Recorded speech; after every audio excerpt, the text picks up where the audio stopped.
तो सलमान रश्दी साहब जयपुर आएंगे या नहीं? आलोक मेहता, सबसे पहला सवाल मैं आपसे पूछूंगा, स्टेट से जुड़ा सवाल है, क्योंकि एक और बात मैं अपने व्यूअर्स को यहाँ पर समझाना चाहूंगा कि पिछले कुछ सालों में खासतौर पर जो जयपुर का जो लिटरेरी फेस्टिवल है उसने अपनी एक पहचान बनाई है और इस फेस्टिवल ने दुनिया भर के तमाम लेखकों को अपनी तरफ आकर्षित किया है, अट्रैक्ट किया है। ऐसे में एक इस तरह के फेस्टिवल में किसी सलमान रश्दी का आना बुनियादी तौर पर बिल्कुल लाजमी, उस तरह के ऑथर को आप इनवाइट करना चाहेंगे और सुनना चाहेंगे।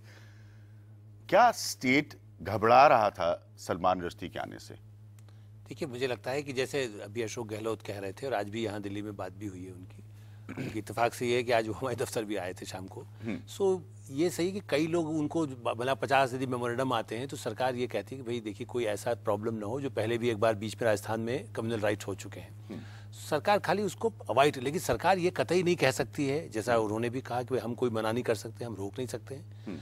कोई आता है तो हम खाली ये ध्यान रखें कि ऐसे सुरक्षा का इंतजाम हो। इसलिए होम मिनिस्टर से भी जब उनकी आज मुलाकात हुई तो उन्होंने कहा भाई ऐसा कोई प्रॉब्लम नहीं होना चाहिए जिससे कि कल राजस्थान बदनाम हो। अभी इतना अच्छा एनआरआई का फेस्टिवल वहां पर हो चुका है प्रवासी भारतीयों का, उसके बाद कोई ऐसी सिचुएशन न बने जिससे कि तनाव पैदा हो। कुछ कम्युनल संगठन चाहे वो उसके हों जो मकबूल फिदा हसन के विरोध जब करते थे या सलमान रश्दी का करते हैं, लेकिन वो उसका एक पॉलिटिकल और नाजायज फायदा उठाते हैं। और खास करके इस समय चुनाव है उत्तर प्रदेश में भी, पंजाब में भी।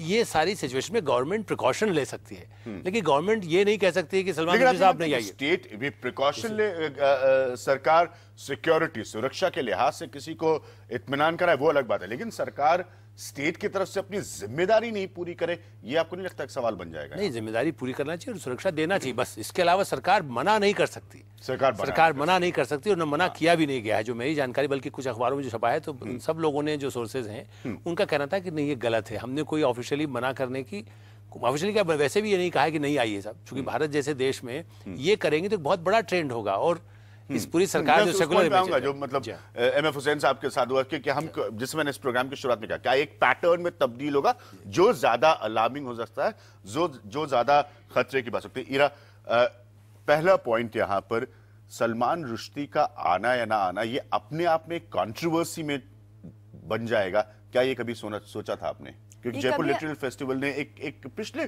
कुछ सालों में पर्टिकुलरली एक जगह हासिल की है इस देश में। ये एक जगह है जहां इंटेलेक्चुअल लोग बात करते हैं, जहां राइटर्स पूरी दुनिया भर से आकर मिलते हैं और डिस्कशन होते हैं और बहुत रीडर्स आते हैं पूरी देश से, आजकल पूरी दुनिया से आना चालू कर लिए हैं। पर सलमान रश्दी जी 2007 में भी आए थे, तो ये आ चुके हैं जयपुर लिट फेस्ट। मैं कहना चाहते कि हाँ 2007 में भी सलमान रश्दी इसी फेस्टिवल में पधारे थे। तो अब बोलना कि इस साल क्यों नहीं आ सकते, इस साल ये क्यों उठ रहा है, वो भी इलेक्शन के टाइम पे, ये फिर थोड़ा सा इसके flavour artistic point of view थोड़ा सा is distasteful, because to express your poetic licence it as an artist is part of our democracy. This is what makes India a democracy. And so I don't think it's particularly, the timing of this is suspect, I would say. Timing is suspect here. जी कविता, आपके से ये चीज पूछना चाहूंगा क्योंकि आप इस चीज को लगातार वहां पर देख रहे हैं, आपको टाइमिंग सस्पेक्ट रखता है? मेरे ख्याल में जो ईरा ने पॉइंट रखा है बहुत इंपॉर्टेंट है कि यही सलमान रश्दी साहब 2007 में आते हैं और इसी फेस्टिवल में आते हैं और उस टाइम पे भी यही स्टेट है, यही स्टेट की रिस्पॉन्सिबिलिटीज का सवाल उठता है। क्या ये सब कुछ टाइमिंग है? बिल्कुल। एक्चुअली अगर यूपी के चुनाव नहीं होते तो शायद गौर नहीं किया जाता कि सलमान रश्दी आ रहे हैं या नहीं आ रहे हैं। और इसलिए जो एक तरीके से जो दारुल उलूम के वाइस चांसलर ने जो जारी किया स्टेटमेंट और सरकार से जो मांग की, वो तो टोटल राजनीति है।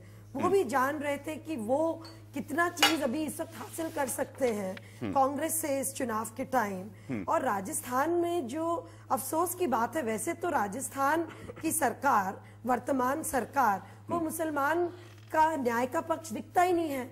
हमने यहाँ पे कितनी चीजें देखी हैं पिछले 2 सालों में, तब तो मुसलमानों को देखा नहीं गया।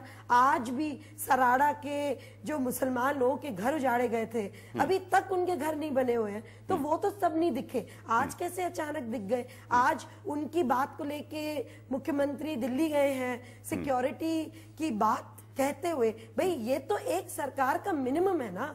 अब जो भी व्यक्ति आएगा और मान लीजिए कुछ खतरा होता है तो आपको तो प्रोवाइड करना ही है। आप ये नहीं कह सकते कि he is a security risk, you just can't do that. NDTV's cricket app, Android and iPhone, fastest scorecard, special analysis and much more. Download free. ndtv.com/apps.